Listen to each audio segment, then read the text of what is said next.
comment gérer le cas Meta Facebook avec une chute record de 26,39% cette semaine? Où vont les marchés boursiers européens et américains au 4 février 2022 et quelles sont les opportunités intéressantes du moment, comme déjà avec Meta Facebook et puis le titre XOM par exemple.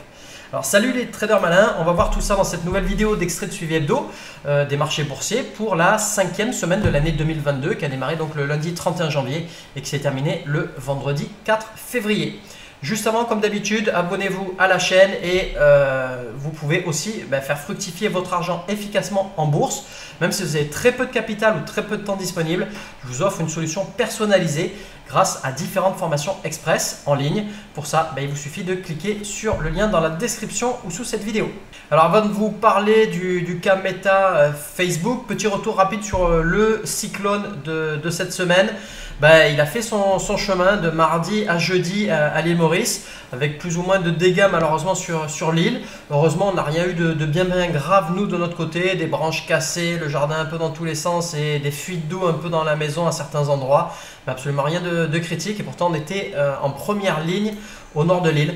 Donc voilà, écoute, c'est passé, c'est derrière nous maintenant, on est tranquille jusqu'au prochain. A priori, la saison cyclonique est toujours pas terminée là à Maurice. Au niveau des marchés actions européens et américains cette semaine, on a eu une assez belle hausse aux États-Unis et une assez belle baisse en Europe dans des volumes qui sont toujours supérieurs à la moyenne. Donc une baisse allant de moins 1,43% pour le DAX et l'Allemagne à plus 2,38% sur le Nasdaq et les marchés américains.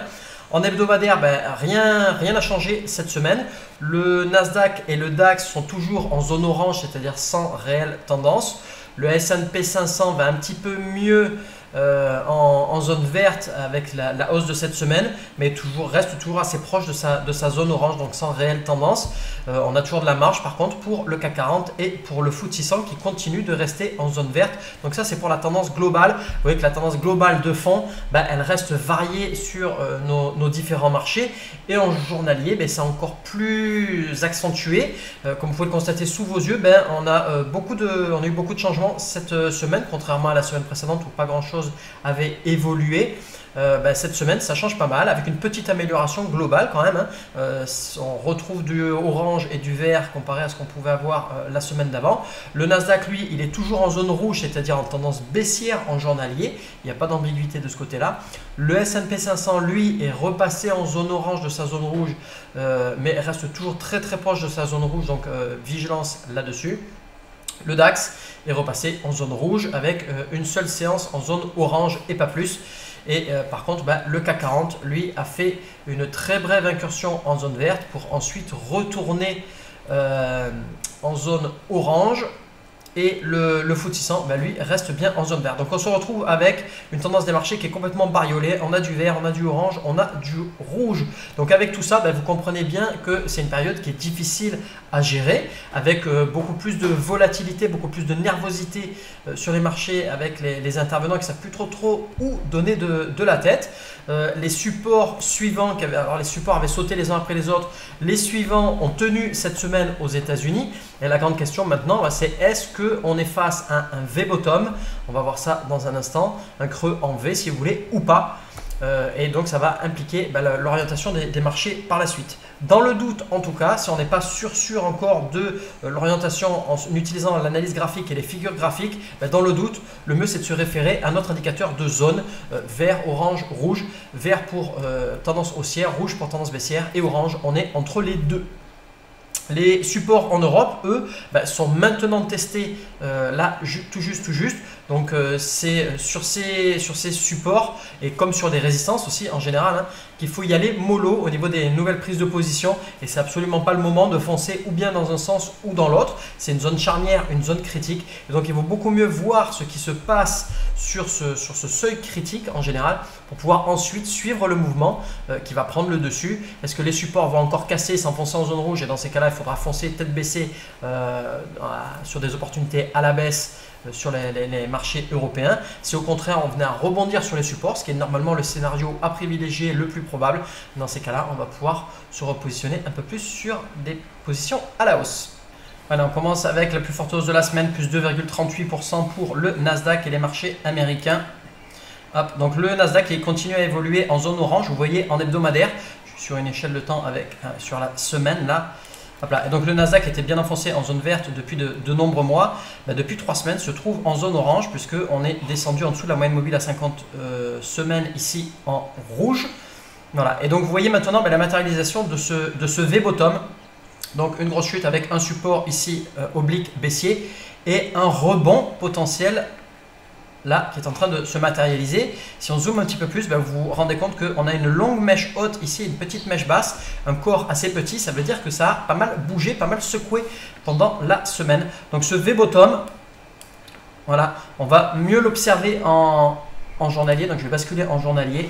Voilà. Donc en journalier, donc la grosse chute des deux derniers mois, grosso modo depuis fin novembre jusqu'à maintenant.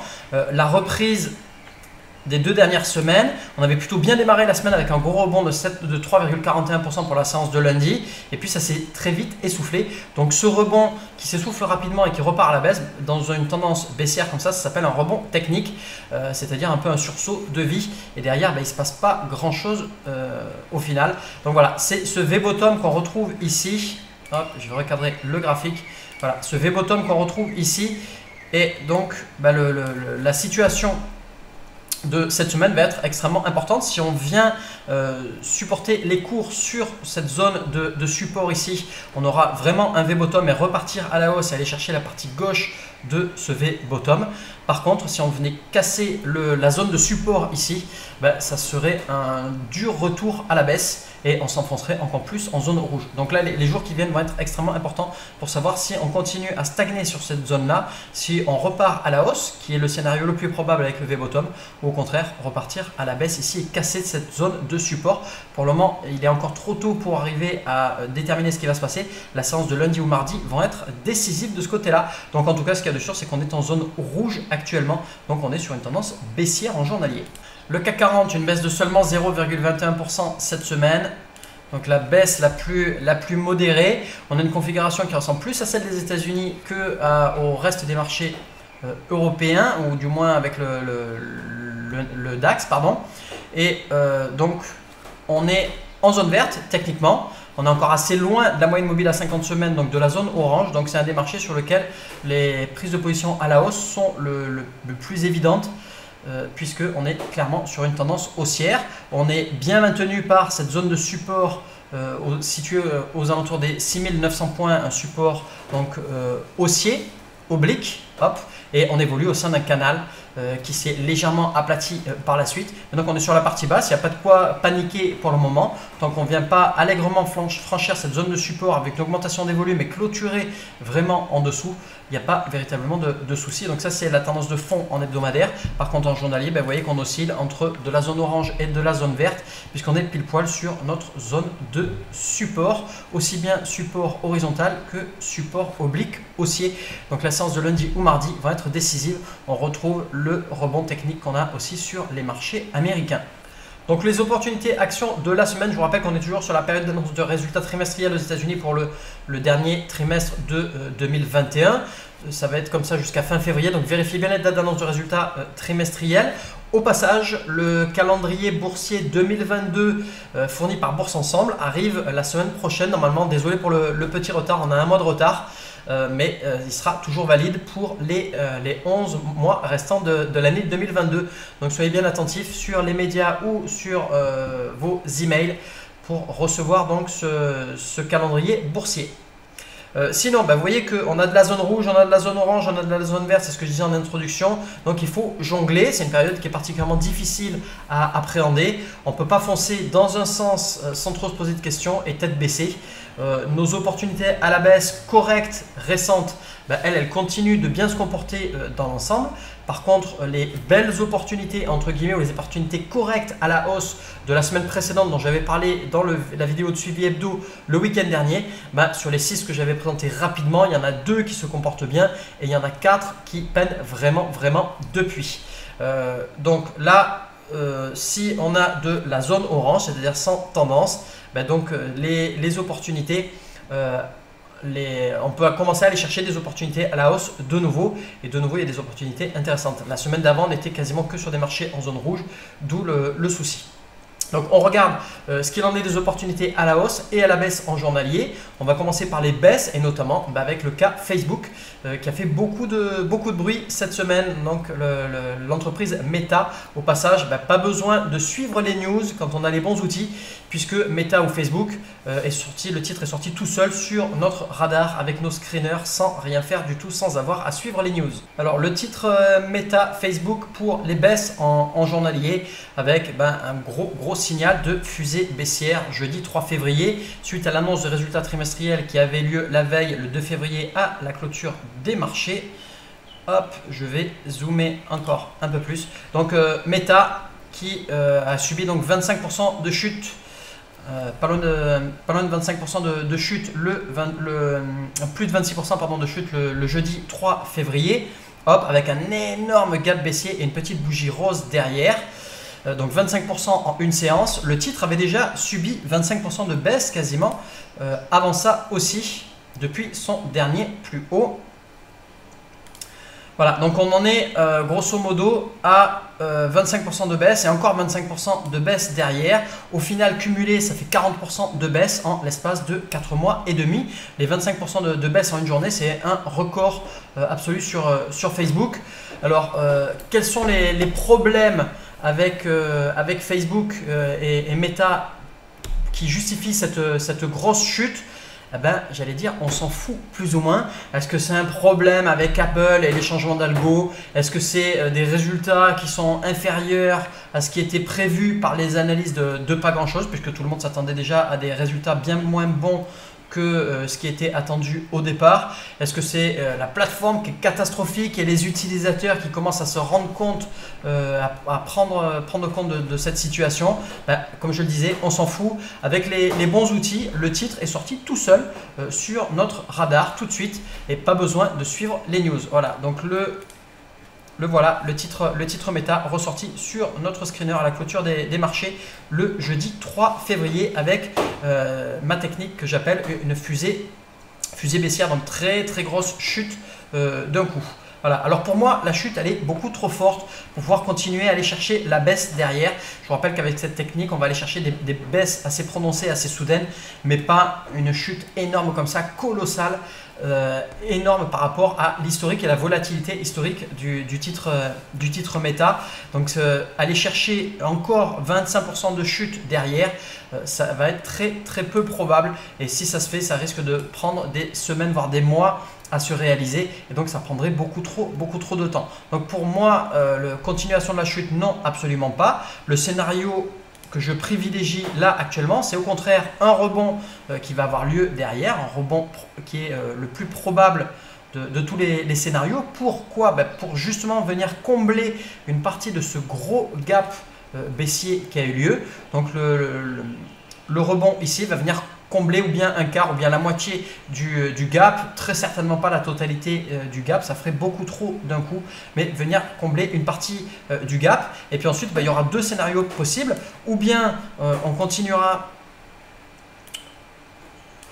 ou bien on recontinuera la chute ici que j'ai matérialisé avec ce segment en rouge, qui est le scénario le moins probable à mon avis, ou alors on va continuer la reprise derrière, ou stagner un petit peu puis continuer la reprise derrière, que j'ai matérialisé avec ce segment en vert ici. Pour moi, c'est le scénario le plus probable. Pourquoi? Parce que même si j'ai jamais été fan de la plateforme Facebook, l'entreprise Meta a de grosses ressources sous le pied, et ça en remettra très probablement même de cette énorme chute. Donc le scénario à privilégier pour moi, c'est un rebond là tout de suite, et puis ensuite une continuation de la reprise, mais certainement pas une rechute forte et plonger encore plus que déjà les 25% de chute là et les 20-25% avant. Mais en tout cas, ça sera sans moi, puisque je ne parierai pas sur le rebond de Facebook. Et une fois de plus, ce n'est pas le genre de titre qui m'attire, puisque je suis vraiment pas fan de la plateforme. Le titre suivant pour les baisses, c'est le titre ETNB qu'on avait vu déjà la semaine précédente lors du suivi hebdo. Un titre qui avait fait plus de 25% en l'espace de 3 jours sur une baisse, bien entendu, avec la vente à découvert en utilisant des options pour profiter des mécanismes de baisse. Le titre est ressorti de nouveau de nombreuses reprises cette semaine sur nos screeners. Donc même remarque que le week-end dernier, je vous renvoie sur la vidéo du week-end dernier. On avait beaucoup d'éléments positifs sur ce titre pour une prise de position à la baisse. Cette fois-ci, on a des éléments négatifs qui viennent se rajouter un petit peu plus. C'est qu'on est encore un petit peu plus étendu par rapport aux signaux qui ont été retournés cette semaine, notamment le signal du lundi, du mardi. On a déjà raté une bonne partie de la chute et on commence à être bien étendu par rapport à la moyenne mobile à 14 jours. Et qui plus est, on est sur le 7e, 8e, 9e signal. Ça commence à faire beaucoup, ce qui nous prouve qu'on a déjà raté une trop grande partie de la baisse qui a déjà eu lieu. Donc pour moi maintenant, l'opportunité est plutôt risquée puisqu'on arrive trop tard et vous voyez qu'on peut très rapidement passer d'une opportunité, d'une belle ou très belle opportunité comme c'était le cas la semaine dernière, à une opportunité qui est beaucoup plus risquée si on a déjà raté une grosse partie du mouvement à la baisse ou à la hausse, peu importe. Là maintenant, le titre, pour tous ceux qui sont toujours en position, vous devez avoir normalement 35% de gain en l'espace de 7 séances de jours de cotation. Dernier titre pour les opportunités à la hausse en journalier, le titre XOM sur le NYSE. Hop, avec un signal de hausse exponentielle qui nous a été retourné à la clôture des marchés le mardi 1er février. On a un titre qui s'est bien ressaisi avec un top départ qui nous avait été déjà donné avec différents signaux le lundi 3 janvier. Le titre était repassé de la zone orange à la zone verte et les cours s'étaient emballés à la hausse. On avait eu plusieurs signaux de hausse exponentielle et on en a eu de nouveau un là le mardi février avec une annonce de résultat qui avait eu lieu dans la journée.